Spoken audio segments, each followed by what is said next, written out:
नमस्कार दोस्तों, आप लोगों का स्वागत है आज के वीडियो में। और यहाँ पे जिस तरह से चैनल में हम लोग डिस्कस करते हैं कि फाइनेंशियल फ्रीडम के पाथ को किस तरह से स्लोली अचीव किया जा सके इन्वेस्टिंग के ज़रिए और सेविंग्स के ज़रिए, और किस तरह से हमारा इन्वेस्टमेंट अप्रोच होना चाहिए। अभी जैसा कि रिसेंटली आपने देखा कि उस पर डिस्कस करेंगे मार्केट के बारे में कि भाई क्या सिचुएशन है, किस तरह से। अभी देखा होगा पिछले एक साल से लोगों का पैसा नहीं बन रहा मार्केट में। लोगों को जो है अब वो जो पॉजिटिविटी अभी थोड़े दिन पहले दिखी थी कि अरे यार सब कुछ लो मार्केट में लगाओ, पैसा बनेगा बनेगा बनेगा करके है, और अब वो सिचुएशन नहीं दिखाई पड़ रही। ऐसा उदास होना सिचुएशन दिखाई पड़ रही है लोगों को कि भैया देखो यार, हम मार्केट में पैसा डाल रहे हैं, पैसा बन नहीं रहा है। हम एफडी में डालते तो पैसा बन जाता, कहीं और डालते प्रॉपर्टी खरीदते तो पैसा बनता, बट यहाँ तो हम फंसा हुआ फील कर रहे हैं। ये वो लोग हैं, वो रिटेल इन्वेस्टर्स हैं जो कि अपनी किस्मत को आजमाने आते हैं जब मार्केट में बुल रन होता है, पैसा बनता है। अब उन्हें ये पता नहीं होता कि मार्केट में क्या कंपनीज हैं, क्या सेक्टर्स हैं, किस तरह से। और अगर कुछ थोड़ा बहुत सीख भी लिया, जान भी लिया, तो लगता इस तरह से है कि भाई मार्केट में उन्होंने सब तरह से पकड़ मजबूत कर ली। लेकिन मैं आपको बताऊं कि मार्केट में एक प्रोबेबिलिटी पे काम चलता है। आप कितने भी ज्ञानी हो जाओ, कंपनी को पढ़ना सीख लो, बैलेंस शीट सब कुछ सब तरह से, लेकिन जो सिचुएशन है मार्केट में पैसा बनने की, वो उसके लिए एक अलग ही अप्रोच होगा। आपको ये बात मान के चलनी पड़ेगी, कितने भी आप ज्ञाता हो जाएं। इवन मैं कहूँगा बड़े से बड़े लोग जो पैसा बना चुके हैं मार्केट में, उनकी भी बात अगर मैं करूँ तो वो भी जो टास्क लेते हैं, या उनके पोर्टफोलियो जो सॉरी कह सकते हैं कि म्यूचुअल फंड एडवाइज़र हों, या जो उनके फाइनेंशियल एडवाइज़र्स हों, या वो खुद भी डिसीजंस लें, एनालिसिस करें, कुछ भी करें, तो उसमें भी 100% एक्यूरेसी की रेट नहीं आती है। अब लेकिन ये होती है प्रोबेबिलिटी की जिस तरह से उन्होंने सिलेक्शन किया है, अप्रोच किया है, जो उनकी स्टडीज़ है, जो उन्होंने एक्सपीरियंसेस लिए हैं मार्केट में या कहीं और सेक्टर से, तो वो उनको अप्लाई करते हैं और उसमें एक क्वालिफाइंग प्रोबेबिलिटी निकल के आती है। ठीक है, ये थोड़ा स्क्रीन बंद हो गई थी, सॉरी फॉर दैट। तो ये मैं कुछ कुछ चीज़ों को पहले लेके आऊँगा और फिर एक जिस्ट निकाल के दूंगा कि भाई किस तरह से मार्केट में आपका अप्रोच होना चाहिए नाउअडेज। क्या ये खुश रहने का समय है, या ये परेशान होने का समय है कि हम अपने पोर्टफोलियो के नीचे जाता हुआ देखते हैं, हम शेयर्स की प्राइस को नीचे जाता हुआ देखते हैं, पैसा नहीं बनता हुआ देख रहे हैं ग्लोबली, और उसका ठीकरा दूसरी चीज़ों पे देते हैं कि भाई ये ग्लोबल टेंशन की वजह से, ये इस वजह से, ये इस वजह से, या ये इस वजह से। उस वजह से है भी, तब भी पैसा कुछ लोग बनाएंगे और कुछ लोग नहीं बनाएंगे। तो वो क्या प्रॉब्लम रहती है, किस वजह का हमारा सिचुएशन रहता है, उन सब चीज़ों पे बात करेंगे। उससे पहले एक ये जो चीज़ है कि स्पेशली इन्होंने एक इंडिया की जो ग्रोथ रेट है, अभी जो जीडीपी का डाटा आया या जो महंगाई का डाटा 2 से कम आया, जो प्रैक्टिकली इंडियन उसमें, और जो जीडीपी का डाटा आया, अनएक्सपेक्टेड डाटा आया। अनएक्सपेक्टेड इन द सेंस कि जो उम्मीद थी कि भाई इतना तक आना चाहिए, उससे काफ़ी अच्छा आया, और that will be a positive sign. अब इसमें ये भी डाउट किया जाता है लोगों के द्वारा कि कुछ लोगों की क्या ये मैनिपुलेटेड डाटा है या कुछ और है, कि चाइना जिस तरह से चीज़ों को मैनिपुलेट करता है, क्या इंडिया में भी वैसे ही स्टार्ट हो गया। तो मुझे तो ऐसा देखो सिचुएशन नहीं फील होती है, बट हाँ, ये global situation for the India it's थोड़ा little bit disturbing from the USA side, तो वो एक अलग बात है। लेकिन वो चीज़ों को, उन जर्क्स को, उनको भी डाइजेस्ट और डाइल्यूट करते हुए मार्केट आगे आने वाले समय में ऊपर ही जाना है, और इंडियन इकोनॉमी पे ही भरोसा होना है आपको। क्योंकि रीज़न है उसके पीछे के कुछ रीजंस हैं जिन्हें आप लोगों के साथ में मैं डिस्कस करने की कोशिश करूंगा। यहाँ पे इंडियन इकोनॉमी कहा गया है कि 2050 तक जो है 30 ट्रिलियन मार्क तक को अचीव करेगा। ये ऐसा नहीं है कि ये डाटा केवल एक सोर्स से कहा गया है, ऐसा काफ़ी चीज़ों को एनालाइज करते हुए और चीज़ों को देखते हुए कहा गया है। यहाँ पे एक जो है सॉरी अगर मैं इसको ये स्क्रीनशॉट्स कहाँ चले गए, थोड़ा सा मैं डाटा में आप लोगों के लिए समक्ष लेके आया था। तो यहाँ पे आप देखेंगे कि ये कुछ एक टेबल दे रखी है जिसमें 4-4 साल का पीरियड दे रखा है, और मैंने कहीं वेबसाइट से निकाला। तो period average growth rates for baseline scenario, कि ये 22 और 2022 से लेकर 2060 तक का एक्सपेक्टेशंस के रेशियो के हिसाब से इन्होंने यहाँ डाटा दिया हुआ है। ये आप देख सकते हो कि 2022 से 25 तक का, फिर 26 से 30 का, 31 से 35 का, 36 40, इस तरह से इन्होंने 60 तक का दिया एवरेज। और चाइना का दिया है, जर्मनी का दिया है, और अगर हम इसको देखते हैं कि जापान का दिया है, यूएस का दिया है, देन इंडिया को हाईलाइट किया, वर्ल्ड का जो सिनेरियो एवरेज में निकलता है वो। तो अब ये आप देखते हैं कि इंडिया का जो डाटा दे रखा है दैट इज़ 8.255। जैसे जितनी जितनी बड़ी इकोनॉमी होती चली जाएगी तो उसका जो ग्रोथ रेट है, परसेंटेज वाइज जो ग्रोथ रेट है वो देखो डेफिनेटली स्लो होगा, ये आप सब लोगों को समझ में आता है। लेकिन परसेंटेज वाइज जो चीज़ें हैं, जिस तरह से, जिस स्पेस से, जिस स्पीड से इंडिया मल्टीप्लाई कर रहा है चीज़ें, जिस तरह से आगे ग्रोथ होने की बात है, उस हिसाब से हमारी जो इकोनॉमी है दैट विल, वो जो है बहुत टॉप लेवल पे पहुंचने की, उसमें कहीं कोई डाउट नहीं है। तो ये आपने देखा, और ये कंपेयर कर सकते हो आप चाइना, जर्मनी जो है, जापान, और उसके बाद में यूएस का, और अभी जो इंडिया जिस पेस से चल रहा है। और यहाँ पे अब जो डाटा निकल के आया, अगर मैं इसको थोड़ा सा निकालने की कोशिश करूँ कि किस तरह का अपना जीडीपी का डाटा आया, तो इसमें जो आप देखोगे कि अपने कंट्री का जो डाटा निकल के आया, ठीक है, इसमें शायद यहाँ पे है, ठीक है, जीडीपी का जो ग्रोथ डाटा है, ये थोड़ा सा पेज हट गया, मैं दोबारा से ओपन कर देता हूँ।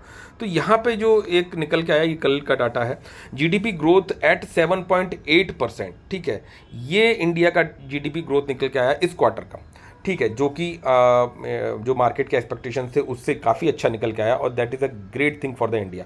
अब यहाँ पे Trump doesn't get about India's dead economy. अब इन्होंने तो अपनी वजह से बोला, यानी क्या चाहिए, जो अपनी चीज़ें बोली इन्होंने कि भाई ये डेड इकोनॉमी, वो डेड इकोनॉमी, फिर बात करते हैं वगैरह वगैरह। तो इनके आपको चीज़ें मैं ज़्यादा डिस्कस नहीं करूँगा, तो वो सब चीज़ें आप लोगों को बहुत सारे माध्यम से पता रहती हैं, ठीक है। तो यहाँ पे जो अप्रैल से जून का जो डाटा निकल के आया फर्स्ट क्वार्टर का इस फाइनेंशियल ईयर में, तो वो आप देख सकते हो कि जो मार्केट के एक्सपेक्टेशन थे उससे काफ़ी अच्छा स्ट्रॉन्ग निकल के आया, और ये काफ़ी अच्छा बूस्ट देता है अपने एवरेज इकोनॉमी को बढ़ाने के लिए, ठीक है। तो ये 7.8% के एक्सपेक्टेशन के हिसाब से महंगाई अपनी वैसे भी कम आई है, और जबकि जीडीपी का डाटा ज़बरदस्त निकल के आया, जो कि मार्केट का फोरकास्ट था कि भैया 6.7 के आसपास आना चाहिए, और जो कि पिछले 7.4% के क्वार्टर को भी इन्होंने जो है बीट किया। और ये इंडियन इकोनॉमी की पावर है।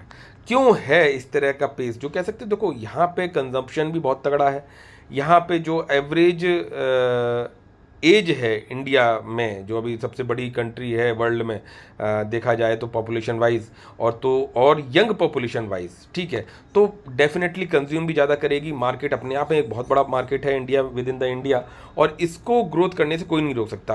अच्छा, रह गई बात कि अब मार्केट में इन्वेस्टमेंट करेंगे, लेकिन किस तरह से करें, क्या करें कि सर, लेकिन पैसा तो बन नहीं रहा है। अभी हम पिछले काफ़ी समय से पैसा लगा रहे हैं, तो ये जो समय है, ये कंसोलिडेशन का जो फेज़ है, ये समय है आपको अपनी वेल्थ को क्रिएट करने के लिए। एग्जैक्टली बॉटम आप किसी शेयर का, एग्जैक्टली बॉटम मार्केट का आप नहीं पकड़ सकते, लेकिन एज इन टाइम आप स्लोली अपने एसआईपी मोड में चीज़ों को लगाते रहेंगे, समझते रहेंगे, अच्छी कंपनी को समझते रहेंगे, तो बात बनेगी। अब अच्छा, एक चीज़ और मैं एक डाटा लेके आ रहा हूँ आप लोगों के समक्ष, वो दिखाने की कोशिश करूंगा कि भाई ये तो आपने देख लिया जीडीपी का ग्रोथ किस तरह से हिसाब किताब बन रहा है। अभी जो कह सकते हैं बात क्या है कि मार्केट में पैसा क्यों नहीं बन रहा। आपने देखा होगा सितंबर के बाद से गिरावट आई, बीच में थोड़ा सा पॉजिटिविटी हल्की फुल्की आई, और उसके बाद मार्केट फिर वैसे ही उसी कंडीशंस में। तो इसमें एक बहुत बड़ा रोल जो है, अब ये देख सकते हो अगस्त का एफआईज का डाटा है सॉरी अगस्त का एफआईज का डाटा, और यहाँ पे देख सकते हो 46,900 करोड़ रुपए की सेलिंग हो चुकी है। अगस्त खत्म हो गया, यानी कि लगभग देख सकते हो 47,000 करोड़ का माल बिक चुका है अगस्त में। अगर हम इसमें थोड़ा सा और देख सकते हो, एक आध दिन ही ग्रीन दिख रहा है, और बाकी टोटल सेलिंग रही है। और उसके एवज में देख सकते हो कि ऐसा नहीं है कि पैसा, सर डीआईज तो बाय करते हैं, लेकिन डीआईज की बाइंग से जो है मार्केट में फर्क नहीं पड़ता है बहुत ज़्यादा। मार्केट को संभाल सकता है डीआईज, लेकिन मार्केट को एकदम कह सकते हैं बुल्लन देना वो केवल एफआईज का काम है। अभी तक तो ऐसा ही दिखाई पड़ रहा है। और अगर मैं आपको पुराने डाटा की तरफ ले जाऊँ, थोड़ा सा रिलेट करने की कोशिश करूँ, तो यहाँ आप देखोगे मंथ वाइज की ये जो एफआईज का डाटा है, यहाँ पे आप ये देखोगे, ये एफआईज का डाटा करोगे और इसको स्लाइड करेंगे इस साइड में, तो जो है डीआईज का भी डाटा निकल के आएगा, ठीक है। तो यहाँ पे आप देख सकते हो कि मंथ वाइज दे रखा है कि जुलाई, जून, ये पीछे होता चला जाएगा, और इसको मैं रिलेट करूँगा आपको पीछे तक, ठीक है। तो यहाँ आप देखोगे कि ये जो है टोटल जो इन्होंने बाय किया, सेल किया, प्रॉफिट बुक किया, वो कुछ किया, तो टोटल पैसा गया कितना, आया कितना। अगस्त में आपने देख लिया 47,000 कुछ करोड़ का माल निकला, और जुलाई में भी वही हाल रहा एफआईज की तरफ से, ठीक है। जून में थोड़ी पॉजिटिविटी आई थी, मई में आई थी, और अप्रैल और ये इसमें देख सकते हो बहुत छोटा छोटा माल इन्होंने खरीदा, जबकि बेचने में बहुत तगड़ा तगड़ा माल देख सकते हो। यहाँ पे 59,000 लगभग करोड़ का, यहाँ 87,000 करोड़ का, यहाँ पे 16,000 करोड़ का, यहाँ पे 47,000 करोड़ का, वहाँ पे उतना 47,000 अभी अगस्त में भी बेच दिया, 46,000 करोड़ करीब। तो और ये बेच रहे हैं। और जब तक एफआईज की सेलिंग रहती मार्केट ऊपर नहीं जाता है। अभी आपको इसी में एक चीज़ और दिखाऊंगा कि अगर मैं इसको और पीछे लेके चला जाऊं तो यहाँ पे देख सकते हो सितंबर 2024 के बाद से गिरावट आई थी, ठीक है, अक्टूबर से गिरावट आने लगी थी और माल बेचा गया था 1,14,000 करोड़ का माल बेचा गया था। तब मार्केट में एक आपको गिरावट दिखाई पड़ी थी, अरे यार मार्केट गिर गया, मार्केट गिरा हुआ। उसके बाद लगातार बोला ठीक है, तो अब बाय ऑन डिप का जो हमारा सिनेरियो हम लोगों ने तो बुल रन देखा था, बोला ठीक है तो 45,000 करोड़ का माल फिर बेच दिया। मतलब इतना बेचने के बाद में फिर बेचा और फिर बेचा। नहीं समझ में आ रहा, बोला नहीं यार गिर रहा, हमारे बॉटम पे नहीं आ रहा। बोला यार फरवरी तक बेचते मतलब थक गए। बोला ठीक है यार अब चलो कंसोलिडेशन देते थोड़ा बहुत, ठीक है। इन्होंने अपनी पोजीशन बनाई और उसके बाद में फिर देखो बेचना चालू कर दिया। जुलाई में भी बेचा है और अगस्त में भी बेचा है। और ये चीज़ आप देख सकते हो, इतना बड़ा माल जो कि मार्केट को गिरावट है उसके बाद से उठ नहीं पाया सितंबर के बाद से। सितंबर में हाईएस्ट बनाया था मार्केट ने, या प्रॉफिट्स ने, आप लोगों के पोर्टफोलियोज ने, सब कंपनीज चल रही थी, सब बढ़िया था, सब कुछ है, लेकिन इतनी सेलिंग ने आपको हिला के रख दिया। वीआरएस कवर करने की कोशिश डीआईज ने करी, आप देख सकते हो कि ये डीआईज का पॉजिटिव है, लेकिन जब उन्होंने बेचा 1,14,000 करोड़ का, तो इन्होंने भी 1,07,000 करोड़ का माल खरीदा है, जो डीआईज ने म्यूचुअल फंड एंड ऑल सब जगह को पैसा दबा के आ रहा है, ठीक है।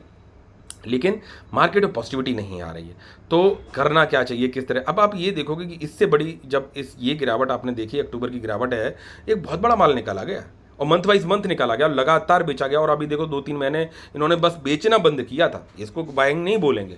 अगर आप इसको देखेंगे तो this is not called buying, ठीक है। मार्च में उन्होंने जो है एक तरह से ब्रेक लिया, मार्च हो गया, अप्रैल हो गया और मई में थोड़ा सा, और ये जून, और उसके बाद में फिर स्टार्ट कर दिया, ठीक है।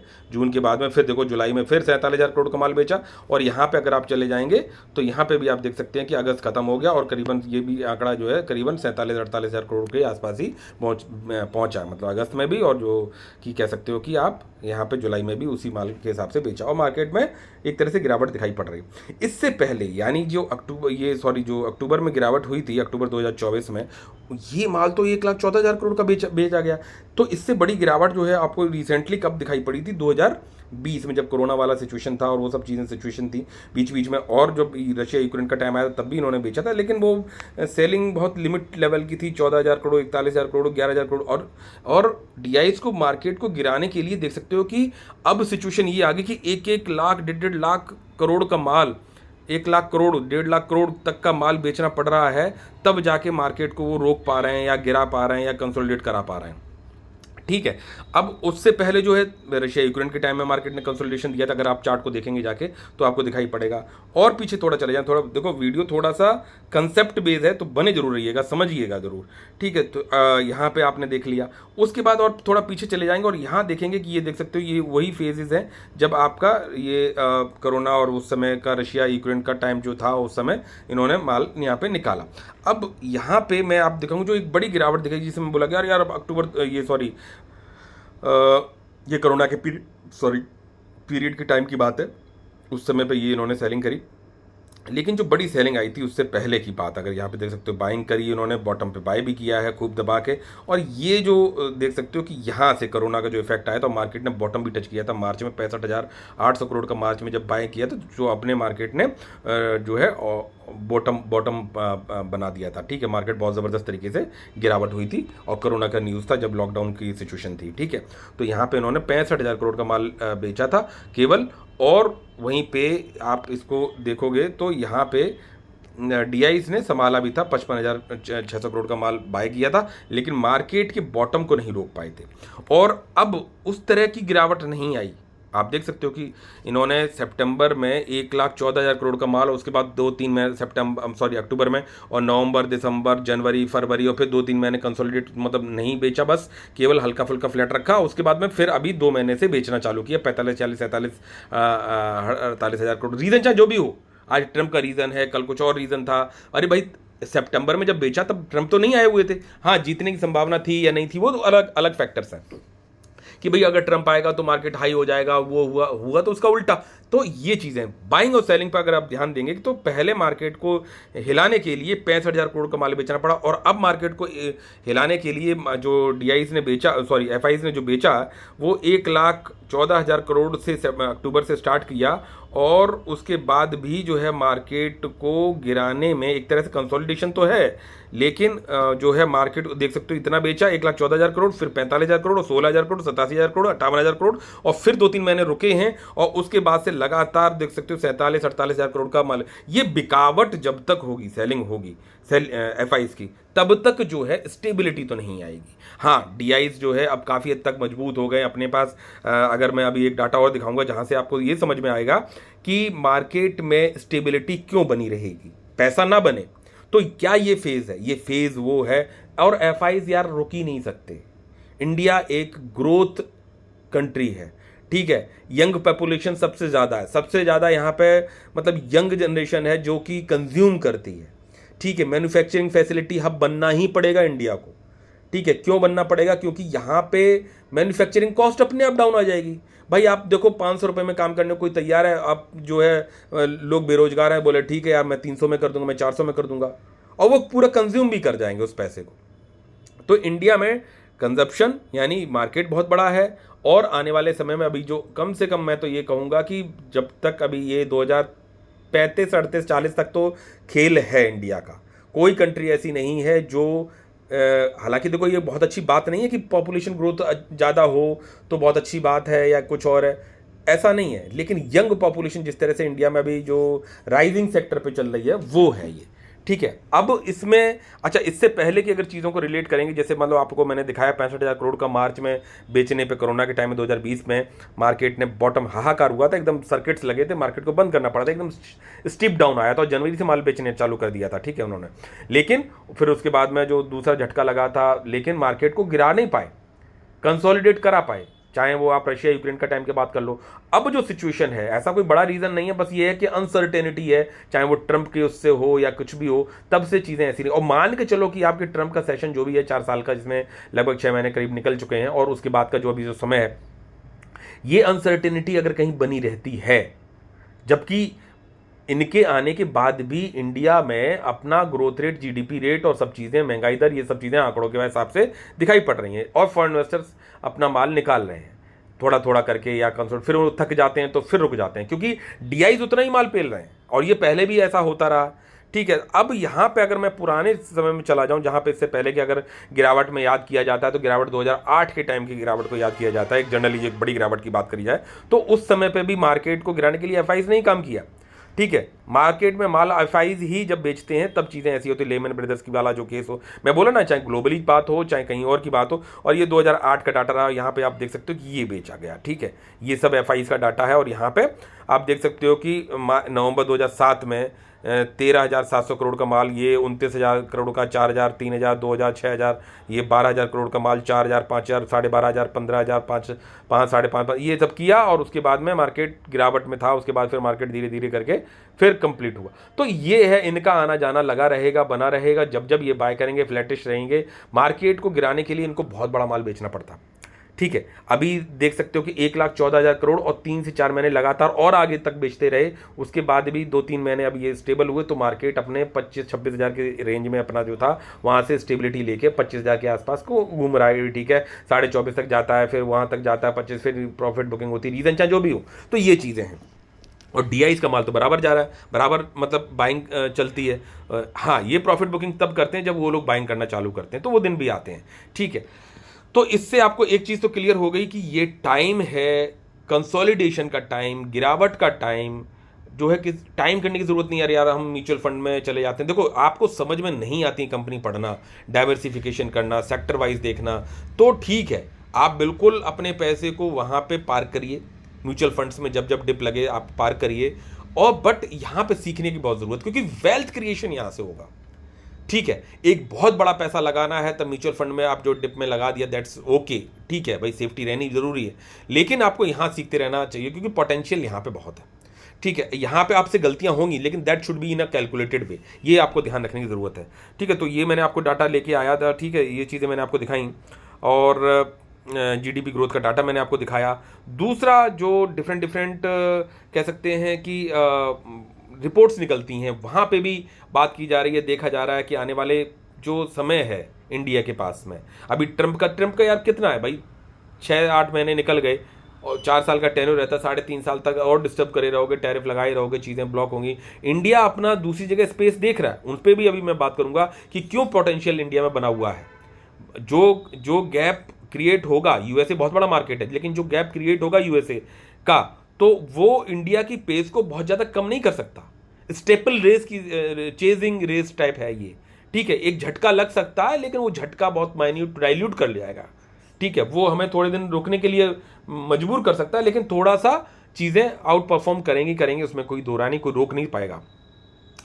Will India where will India 9.5 trillion household saving flow. अभी जैसे आपने देखा होगा, इंडिया जो रन करती है, मैं आपको देखो फैक्ट बताऊंगा, प्रैक्टिकल चीज़ों पे बात करूं, इंडिया रिजर्व टू रिजर्व रहने के लिए बात करती है, बिकॉज गवर्नमेंट का कह सकते हैं, गवर्नमेंट साइड से हम चारों तरफ से सिक्योर्ड नहीं है। कहने का मतलब, अगर हम बीमार पड़ते हैं, चीज़ें करते हैं, गवर्नमेंट हॉस्पिटल्स हैं, गवर्नमेंट स्कूल्स हैं एजुकेशन के लिए, और भी चीज़ें गवर्नमेंट की हैं, रन हो रही हैं, बट उनका स्थिति बहुत ही दयनीय लेवल पे है। डे टू डे वो इम्प्रूव कर रही हैं और करेंगी भी, लेकिन एज ऑन डेट की बात करी जाए, जो पॉपुलेशन ग्रोथ रेट है, चीज़ें हैं, इवन जो टैक्स पेयर्स हैं, they are not even feeling safe कि भैया हम जो है कि हमारी जितनी भी परेशानियों को है वो गवर्नमेंट देख लेगी। अगर कल को आपके घर में मतलब खाना नहीं बन पा रहा है, तो गवर्नमेंट आके या कोई भी आके आपको एकदम से खाना नहीं खिला देगी, ठीक है। तो यहाँ पे जो, और हिस्ट्री अगर इस चीज़ का गवाह देखी जाए, तो इंडिया में जो एक हैबिट क्रिएट हुई है, कल्टीवेट हुई है, वो ये हुई है रिजर्व टू रिजर्व होने की। चाहे आप जो गोल्ड के रूप में अपनी संपत्ति रखते होंगे, पुराने लोग, आपने देखा होगा बैंकिंग का सिस्टम नहीं था, लोग धन को गाड़ के रखते थे, खेतों में जो उपज होती थी वो अपने खाने के लिए निकाल लेते थे, बोले यार खेतों में उपज होगी तभी हमारा पेट भरेगा। मतलब उन्हें कहीं दूसरी जगह से ये नहीं था कि हमें कहीं से और से लेना पड़े, हमें खुद से गेहूं को, दाल को या सबको खेतों में निकालना पड़ेगा, then only we will survive. तो अपने लिए सामान मतलब जो है उपज निकाल लेते थे, बाकी की उपज बेच के, और उन पैसों से बाकी की चीज़ें पूरी की जाती थी, बीमार पड़ना या और भी चीज़ों की रिक्वायरमेंट, तो वो सब चीज़ें रिजर्व टू रिजर्व होती थी, कहीं और से हेल्प नहीं मिलती थी। और वही सिनेरियो है, तो वो हैबिट में हमारे है कि हम रिजर्व टू रिजर्व अपनी सेविंग्स को रखना जानते हैं। अब गवर्नमेंट ने टैक्सेशन सिस्टम थोड़ा सा लगाया है कि आप अगर कुछ मतलब आप इतना कर रहे हो तो टैक्सेशन है, वो टैक्सेशन है, ये चीज़ें हैं। जीडीपी जो देखो सेकंड टाइम जो सेकंड लेवल का जो टैक्सेस हैं वो तो लगेंगे ही लगेंगे, जैसे वो तो हर बंदा दे रहा है, लेकिन जैसे इनकम पे टैक्स है, आप जो कोई बढ़ रहा है, ग्रोथ कर रहा है, या कह सकते हैं जॉब कर रहा है, या किसी और वजह से पैसा कमा रहा है, मल्टीपल सोर्सेज से पैसा कमा रहा है, और वो पैन कार्ड के थ्रू सब इंटरलिंक्ड है, तो अगर वो टैक्स के दायरे में आ रहा है तो आपको टैक्स देना है।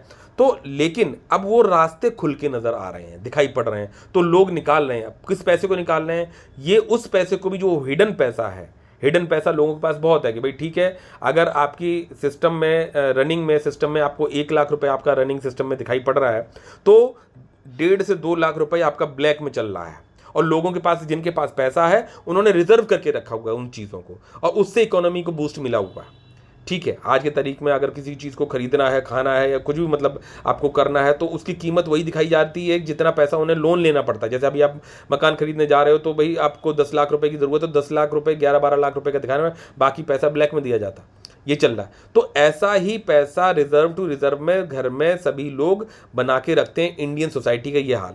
अब जब पैसा बनने लगा, मार्केट में लगाने पे, इकोनॉमी में लगाने पे पैसा बन रहा है, तो वो पैसा निकल के आपके घर के दूसरे सदस्यों के माध्यम से वो पैसा मार्केट में और पॉजिटिविटी और मेन धारा में आ रहा है। तो यहाँ पे ये जो बात कही गई है कि 9.5 trillion household saving flow जो है, गोल्डमैन सैच ने एक आंकड़ा निकाला कि भैया इतना जो है हाउस होल्ड सेविंग आएगी, फ्लो, वो कहाँ पैसा, वो पैसा मार्केट में ही लगने वाला है। और जब ये पैसा लगेगा तो इंडिया का जो financial assets over the next decade will be 9.5 trillion, ठीक है। More than 4 trillion US dollar is expected to move into long term savings products such as the insurance, pension, retirement funds and you, ठीक है। इन सभी चीज़ों में पैसा जाएगा, ठीक है। India household savings are set to generate cumulative inflows of nearly 9.5 trillion US dollars into financial assets over the next decade। 10 सालों के में बात की गई, तो 9.5 ट्रिलियन डॉलर तक का जो है, US डॉलर तक का जो है पैसा आएगा, जो कि डिफरेंट चीज़ों में लगेगा, चाहे वो पेंशन फंड्स हो, मार्केट में हो,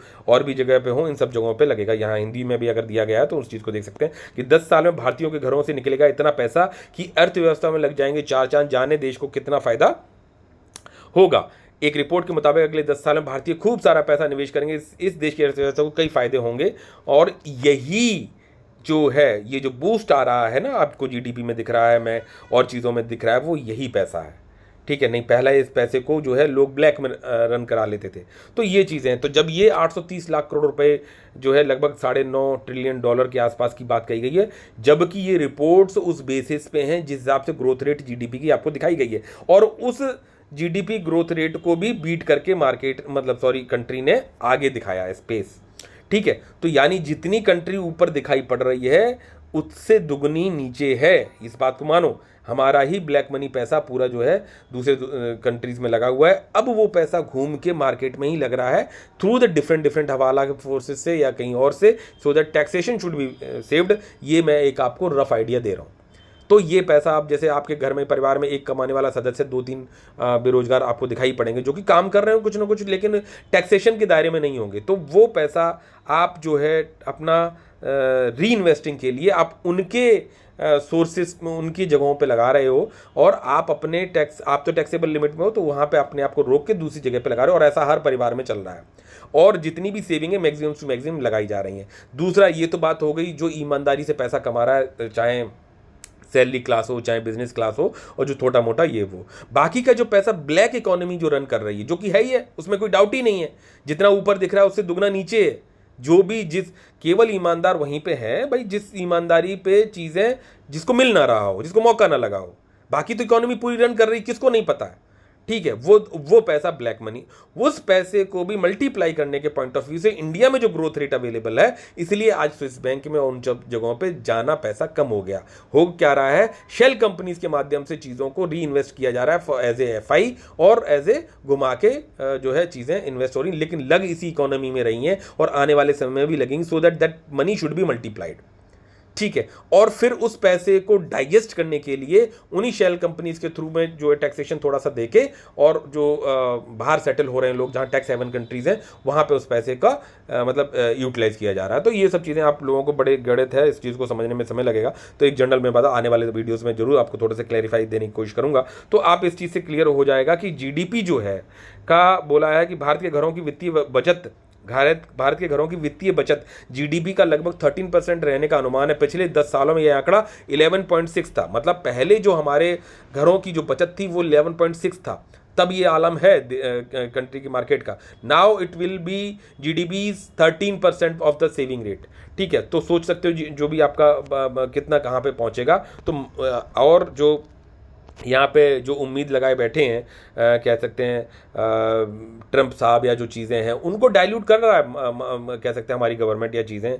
ठीक है, मैं किसी के ये नहीं कह रहा कि ईमानदारी से हर चीज़ हो रही है, लेकिन फिर भी मार्केट के हिसाब से देखा जाए, देश के हिसाब से देखा जाए तो काफ़ी पॉजिटिविटी सिचुएशन है। अब जो इम्पैक्ट है ऑफ द टैरिफ, ठीक है, हमने इस चीज़ को एक्सेप्ट कर लिया है इंडियन गवर्नमेंट ने, इंडिया ने, कि भाई ठीक है वो जो डेंट लगेगा इट्स ओके, लगेगा तो वो लगेगा। इतने ट्रिलियन डॉलर या इतना अरब डॉलर का हमारा जो मार्केट है वो हैम्पर होगा, सब कुछ होगा, डेंट आपको भी लगेगा, लेकिन ठीक है हमारे पास दूसरे रास्ते हैं, हम उन दूसरे रास्तों से अपने इस डेंट को भरपाई करने की कोशिश करेंगे। ठीक है, और यहाँ पे देख सकते हो यहाँ पे बोला गया कि मैक्सिमम पैसा कैसे आएगा, शेयर बाजार में, म्यूचुअल फंड में भी खूब पैसा आने की उम्मीद है। अनुमान है कि लगभग 0.8 ट्रिलियन डॉलर यहां आएगा। इसके अलावा बैंक में जमा होने वाले पैसे की मात्रा लगभग 3.5 ट्रिलियन डॉलर तक पहुंच सकती है। तो इसी से आपको आइडिया लग सकता है कि आने वाला समय में मार्केट की सिचुएशन क्या होने वाली है। ठीक है, अब यहाँ पे जो दूसरी चीज़ें डिस्कस करी, जैसे अभी जो जहाँ तक जापान की बात करी जाए, इंडिया की बात करी जाए, यूएसए की बात करी जाए, ग्लोबल फ्रंट पे बात करी जाए, तो यहाँ पे अभी देख सकते हो कि पिछले परसों नरसों की बात है, तो एक जापान के जो मतलब गवर्नमेंट के जो रिप्रेजेंटेटिव थे वो यूएसए जाने वाले थे, वहाँ के इन्वेस्टमेंट डील एक बहुत बड़ी होने वाली थी। तो लेकिन वही वाली बात है कि ट्रंप ने जो जिस तरह के नेगोशिएशंस करते हैं या जिस तरह की शर्तें लगाते हैं, उससे कह सकते हैं कि व्यापार शर्तों पे नहीं चलता, आपको गिव एंड टेक पॉलिसी देनी पड़ती है। अगर वो जापान एक बहुत बड़ा इन्वेस्टमेंट लेके जा रहा था यूएसए में, बट उन्होंने बोला कि हम डिसाइड करेंगे, यूएसए विल डिसाइड कि हम किस जगह पे आपको ये पैसा लगाना है, और उसका जो भी प्रॉफिट आप इन्वेस्टमेंट जो भी हमारे कंट्री में करेंगे, यानी यूएसए में जो जापान इन्वेस्टमेंट करेगा, बहुत बड़ी डील की बात थी, उसमें भी जो प्रॉफिट्स बाद में जनरेट होंगे उसमें से 90% प्रॉफिट, बिकॉज आपने हमारी कंट्री से प्रॉफिट जनरेट किया है, तो 90% प्रॉफिट का हम रखेंगे और 10% हम आपको देंगे। तो जापान उसने पॉज ले लिया, भाई ऐसा नहीं हो सकता, हमें उसकी बेटर अपॉर्चुनिटीज और भी जगह मिल रही है, ठीक है हम इन्वेस्टमेंट करेंगे but that rate will be decided later on, भाई ठीक है। और वहीं पे उसी दौरान जो है हमारा जो मोदी जी हैं, हमारे प्रधानमंत्री जी हैं, वो उनका जापान जाना हुआ और एक बहुत बड़ी डील भी उनके साथ में साइन हुई। अभी उसके बाद में जो है चाइना पहुंच रहा है, और इसका ये सब किरकिरी जो है यूएसए को दिखाई पड़ रही है और वहां पे उसका इंपैक्ट दिखा रहा है। उन सब न्यूज़ पे मैं नहीं जाना चाहूंगा, एक जनरल बात मैं आप लोगों के समक्ष शेयर करने की कोशिश कर रहा हूं। अगर इंडिया नहीं झुका तो टैरिफ वॉर पर अब ट्रंप के सलाहकार ने दी भारत सरकार को धमकी, तो ये सब चीज़ें इनकी चलती रहेंगी, लेकिन ये सब गिदड़ भपकी हैं, क्योंकि फर्क तो इनको पड़ेगा। हमारी कंट्री ने, हमारे देश ने डेंट तो हमें पड़ेगा, लेकिन हम जो है उसके लिए रेडी हैं चीज़ें, क्योंकि हमारा हित जो है वो सर्वोपरि है, देश का हित जो है वो सर्वोपरि है उन सब चीज़ों पे। अब एक चीज़ पे और डिस्कस करूंगा मैं आप लोगों के समक्ष कि अब जैसे मार्केट में गिरावट हुई, जिसमें मतलब उस दिन देखा जाए बेवरेजेस वाली कंपनीज में, जैसे मेरे पास आप जानते ही हैं एक बड़ी बेवरेजेस कंपनी का काफ़ी अच्छे स्टेक हैं, तो वहाँ पे अब क्यों गिरावट हुई, तो अगर देखो एक्सटर्नल रीज़न की वजह से किसी अच्छी कंपनी में भी गिरावट है, तो आपको ये चीज़ें आपको मिलती रहेंगी, कभी भी शेयर आपको सीधा ऊपर जाता हुआ नहीं दिखाई पड़ेगा। तो 40% कैटेगरी में आ रहा है वो जीएसटी के दायरे में कि 28 से 40%, तो डेफिनेटली जो है डेंट पड़ना बाकी लाजमी है। लेकिन गवर्नमेंट से रिक्वेस्ट की गई है कि भाई आप इन चीज़ों को थोड़ा सा समझिए, सुनिए कि भाई किस तरह से कंपनसेशन सेस लगा के जो है हमारे को ये चीज़ें मतलब रिलैक्स हो जाए। तो ये सब चीज़ें, ये एक्सटर्नल रीज़न, किसी इंडिविजुअल कंपनी की प्रॉब्लम नहीं है, तो वो शेयर अगर उस जगह पे थोड़ा सा इम्पैक्ट दे रहा है तो वो एक अपॉर्चुनिटी अलग होती है कि आपको समझना चाहिए कि भाई किस तरह से चीज़ें रन करिए। यहाँ पे देख सकते हो ये है भी ahead of PM Modi's visit Japan scraps US trip last minute over the trade deal. ठीक है, जब हमारे प्रधानमंत्री मोदी जी जापान गए तो, और जो उनके यहाँ से ये रोएसी आकाजावा, ठीक है, जो वहाँ के निगोशिएटर थे जापान के, वो ट्रेड निगोशिएटर जिनको बोलते हैं, वो $550 बिलियन की डील थी जो कि यूएस में इन्वेस्टमेंट के बाद को पैकेज को थी, लेकिन इनके टर्म्स एंड कंडीशन की वजह से उन्होंने पॉज ले लिया। और उसी दौरान ये कोइंसिडेंट की बात है कि भाई उसी दौरान अपने इंडियन गवर्नमेंट का जाना, मतलब कह सकते हैं मोदी जी का जाना हुआ, और उन्होंने पूरा पॉजिटिव नेगेटिव सब चीज़ों को बताया, दिखाया, सब चीज़ें बोली। ऐसा नहीं कहा कि आप वहाँ ना करें, बट ये है कि ये अपॉर्चुनिटी यहाँ पे गवर्नमेंट को भी दिखाई पड़ी जापान को, तो वो सब चीज़ें यहाँ पे इनमें एक कह सकते हैं एक बड़े इन्वेस्टमेंट का यहाँ पे बात हो गई है। ठीक है, जापान से इंडिया के लिए। और अभी चाइना के साथ में भी पॉजिटिविटी है। और इवन आप ये देखिएगा कि ब्रिक्स को मजबूत करने के पीछे, भाई जैसे बोला गया ना कि टेक्नोलॉजी जिस तरह से ग्रोथ रेट कर रही थी, और वहाँ पे आपने देखा होगा कि जब ये कोरोना आया, सब लोग घर में बंद हो गए, तो टेक्नोलॉजी ने एक फास्ट पेस ले लिया। जो चीज़ें आने वाले 10 सालों में डेवलप होती, वो आने वाले 5 सालों में, 3 सालों में ही डेवलप हो गई। तो जो बूस्ट मिल गया आईटी कंपनीज को एकदम से कि भाई जो आने वाला समय था उसकी नीड पहले दिखाई पड़ेगी। वही वाली बात है कि जो ब्रिक्स का जो सम्मेलन है या ब्रिक्स की जो यूनिटी है या जो जिस तरह को वो बढ़ता, वो उसमें गति दे दी है यूएसए गवर्नमेंट ने, यूएसए में जिसमें ट्रम्प की बात मैं कहूँ उन्होंने। तो इस अपॉर्चुनिटी का फ़ायदा उठाइए कि ये जो 3.5 साल आने वाला है समय आपके पास, ड्यू टू सम रीजंस आपको ये जो मौके मिले, चाहे वो रशिया यूक्रेन का हो, चाहे वो ट्रम्प रीजंस हों, कोई भी irrespective of any sector, good companies को जिनकी बैलेंस शीट पर फंडामेंटल्स और चीज़ें क्लियर हैं, बस केवल फ्रॉड वाली कंपनी से बचना है। अगर आप मान के चलो कि ऐसी कंपनी में भी फंसते हैं जहाँ पे पैसा बहुत नहीं बनता है, लेकिन सेफ अगर भी रहता है और आपने डाइवर्सिफाई प्रॉपर किया है, तो पैसा बनाने से कोई नहीं रोक सकता। आपको इस बात को ध्यान में रखना चाहिए। आपके 10 डिसीजंस में से 2 या 3 डिसीजंस गलत जाएंगे, उनको एक्सेप्ट करना ही पड़ेगा।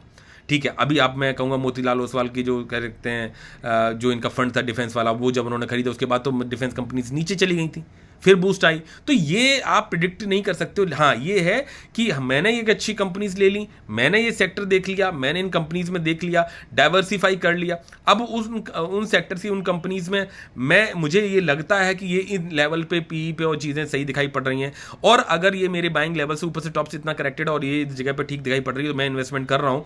तो आगे मुझे एवरेजिंग कैसे करनी, जो अपनी बाइंग स्ट्रेटेजी उस तरह से आप बिल्कुल अप्रोच कर सकते हो for a long term being के लिए। अगर आप ये बात मान के चलो मार्केट इसी तरह की सिचुएशन दिखाता रहता है आने वाले 2 से 3 सालों में मान के चलो ट्रम्प साहब डिस्टर्ब किए रहते हैं, चीज़ें एक्सपोर्ट में इम्पैक्ट बढ़ा रहता है, लेकिन जो बायलैटरल ट्रेड एग्रीमेंट हो रहे हैं हमारे चाइना के साथ में और भी कह सकते हैं जापान के साथ में, यूरोपियन कंट्रीज़ के साथ में, यूके के साथ में, और बहुत सारे जगहों पे इन सब चीज़ों पे निगोशिएशंस और चीज़ें चल रही हैं। अभी देखा जाए तो अगर मैं इसमें न्यूज़ में नहीं लाना चाह रहा हूँ, लेकिन बहुत सारी कंट्रीज़ के साथ में हमारे जो कह सकते हैं वो हैं, क्या कह सकते हैं, जो एम्बेसडर होते हैं, एम्बेसीज होती हैं, उनको एक्टिवेट कर दिया गवर्नमेंट ने।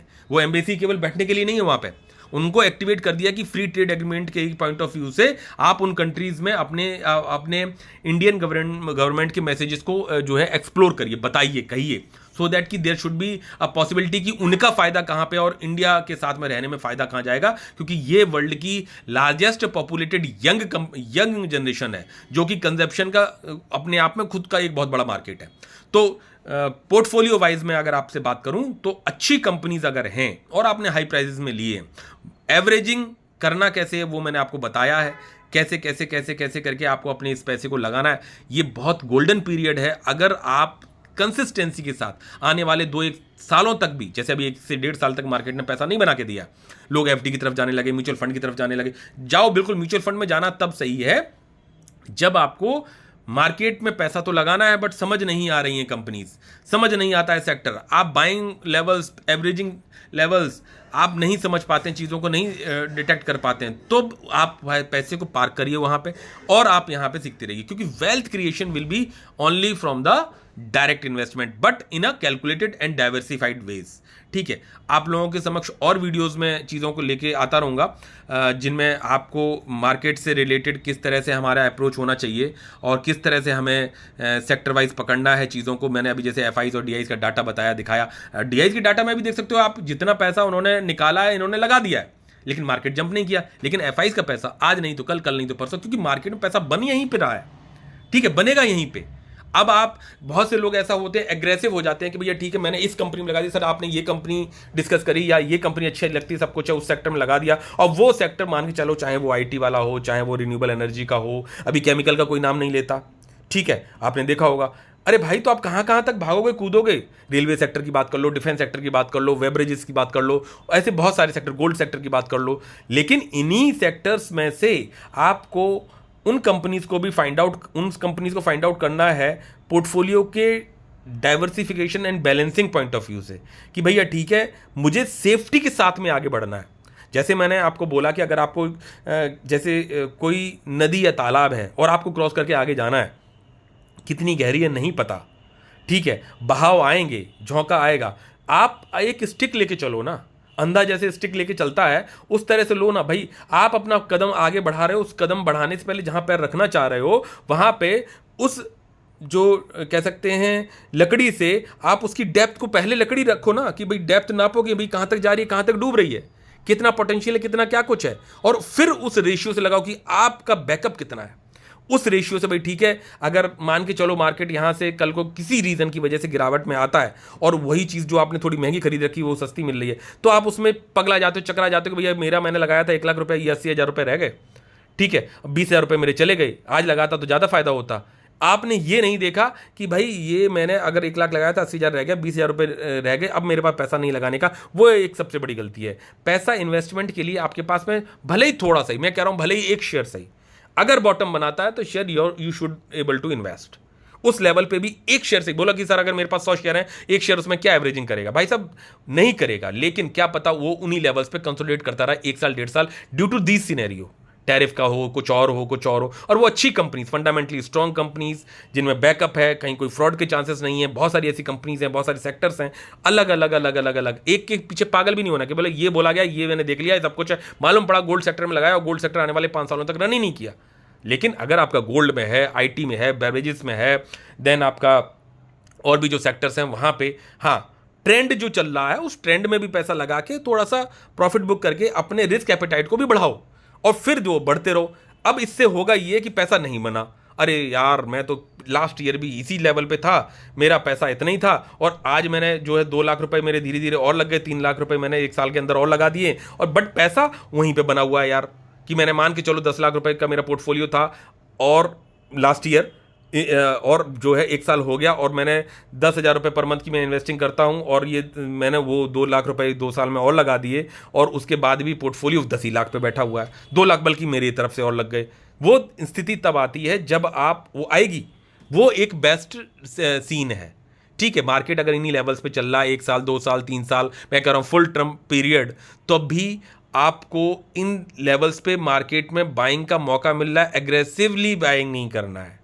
अगर रेलवे का किसी शेयर आपने उस लेवल पे खरीद लिया, मान के चलो 400 पे कोई शेयर खरीद लिया और आगे आने वाले समय में फिर आपने देखा यार ये तो 400 से 350 आ गया, तो आपके पास गुंजाइश और बैकअप होना चाहिए कि भैया ठीक है 350 पे आया है तो 350 पे मैं 10 शेयर खरीद रहा हूँ, फिर 5 शेयर खरीद रहा हूँ, फिर मैं 2 शेयर खरीद रहा हूँ और नीचे जा रहा है तो ठीक है। लेकिन वो कंपनी कोई फ्रॉड करने नहीं जा रही। अगर उसका मैं कहता हूं कि लोग ये भी कहते हैं कि एनालिसिस किया सर देखो अभी उसका जो है सेल्स ग्रोथ ज़्यादा बढ़िया नहीं रहा, उसके प्रोजेक्ट कंप्लीट नहीं हो रहे हैं, या ये नहीं हो रहा है या वो नहीं हो रहा, तो उस जगह पे क्या करना है भैया?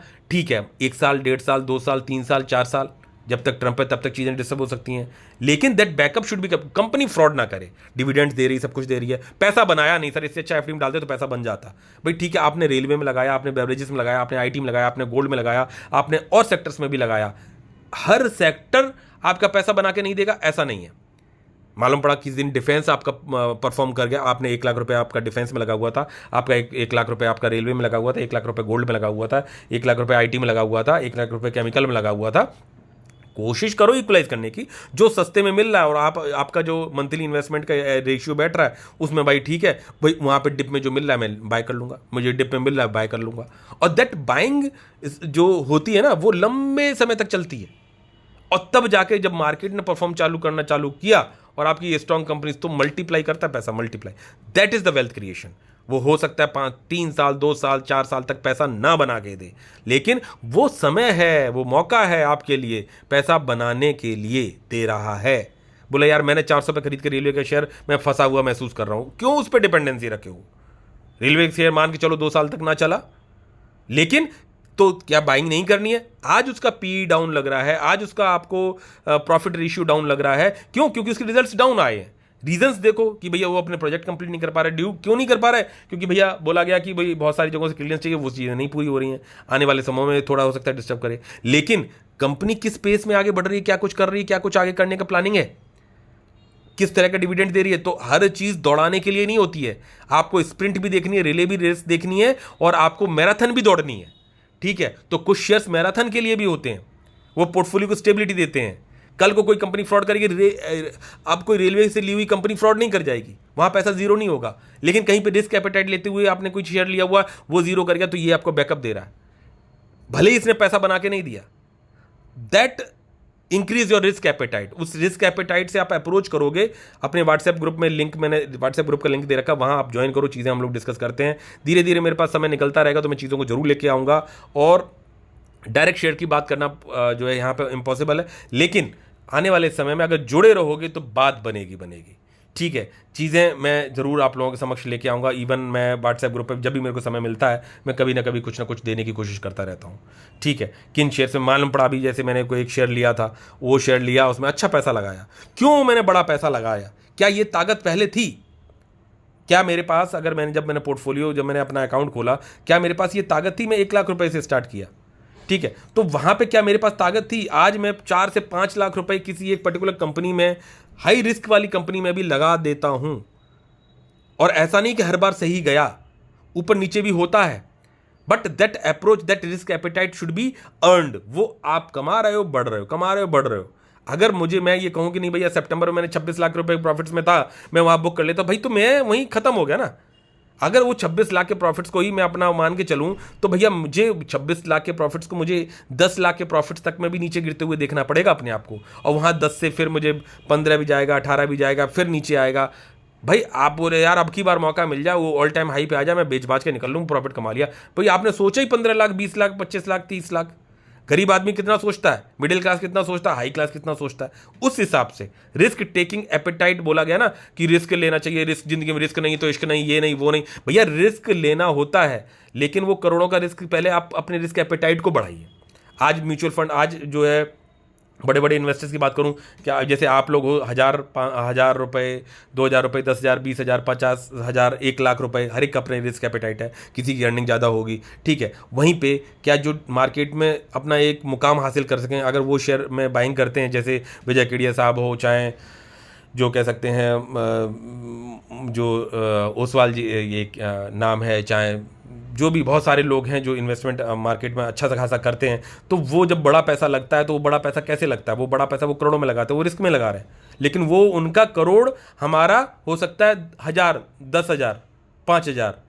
अब जैसा मैंने अभी आपको बताया कि मैं 1,00,000 से चालू हुआ और तब मेरा पूरा पोर्टफोलियो 1,00,000 का था, और उसके रिस्क मैंने मार्केट से बहुत ज़्यादा पैसा नहीं कमा पाया हो, चाहे मतलब ठीक ठाक कमा लिया, लेकिन अगर नहीं भी कमा पाया तो वो स्टडी और वो आपके जो प्रॉफिट्स बुक्ड वाले हैं वो आपको रिस्क एपेटाइट कमाने का मौका देते हैं, और फिर आप जो है चीज़ों को एक्सप्लोर करते हुए बढ़ते हुए करते हो और बहुत जगह झटके खाते हो। बोला ना कि मैंने आपको डेप्थ नापनी है डंडे से पहले, कि भाई इधर गड्ढा ज़्यादा है कि इधर गड्ढा ज़्यादा है, किस तरफ को मुझे फ्लो ज़्यादा आ रहा है, किस तरफ को बहाव सही चल रहा है, मुझे कैसे निकलना है, ये आपको अपडेटेड लेते रहना पड़ेगा। और ये एक बहुत अच्छा फेज़ है भाई। अगर मार्केट में पैसा नहीं बन रहा है, मार्केट में पैसा नहीं बन रहा, तो ये आपका पैसा सही रेशियो में लग रहा है, लेकिन हमको आदत होती है कि हमने आज लगाया 1,00,000, तो वो हमें कल को दिखाई पड़े 99 या 90 या 95, 90 ना दिखाई पड़े, वो हमें 1,05,000, 1,10,000, 1,20,000 दिखाई पड़े। भाई वो बहुत बार ऐसा भी होता है कि आपने 1,00,000 रुपये लगाया, वो 1,05,000 पहुंचा, और उस 1,05,000 का फिर बन गया, मालूम पड़ा 1,10,000, 20,000, 25,000 बन गया। आपको सही यार, देखो यार मैंने एक हफ्ते में 10 दिन में ही मेरे 1,25,000 हो गए। अगर रिस्क कैपिटेट बढ़ाना तो बुक कर लो, ठीक है, लेकिन अगर आपको लगता है कि नहीं यार इसमें पोटेंशियल बहुत है, इसमें तो मैं कम से कम 1,00,000 का 2,00,000 बना के लेके जाऊंगा, कंपनी के जिस लेवल्स पे मैंने बाय किया, चीज़ें करी हैं, तो उस जगह पे फिर वो 1,25,000 से नीचे गिरते हुए हो सकता है आपका 1,00,000 लगा था तो वो 90,000, 95,000, 90,000 और 80,000, 75,000 भी दिखाई पड़े due to any external reasons. और अगर एक्सटर्नल रीजंस की वजह से अगर उन लेवल्स पे दिखाई पड़ रहा है, कंपनी की इंडिविजुअली कमी नहीं है, तो that is the time to और इंक्रीज योर शेयर्स। अब ऐसा भी नहीं होना चाहिए कि आपने लोन या उधार लेके लगा, उसके मैं सख्त खिलाफ हूं। आपको अपने रिस्क एपेटाइट को बढ़ाते हुए बढ़ाना पड़ेगा। आप कहोगे सर रिस्क एपेटाइट भाई मैं सैलरी से तो इतना नहीं लगा पाऊंगा, भाई सैलरी से मेरी ताकत ही 10,000 रुपये पर मंथ की है, तो बोल क्या करूं, और एवरेज करना है, तो कह ठीक है, तब आपको अपने रिस्क एपेटाइट को बढ़ाना। तो जिस जगह पे प्रॉफिट बुक करोगे वो भी आपकी कंपनी आपकी अपनी कह सकते हैं कि उन्हीं कंपनीज में से होगी जो कि आपने लॉन्ग टर्म के पॉइंट ऑफ व्यू से भी ली है, और जहां पे आपको पोटेंशियली भी आगे दिखाई पड़ता है, लेकिन आपको लगता है कि यार यहां पे ठीक सा प्रॉफिट बन गया है, लेकिन हाँ आपको वहां पे ये भी लगेगा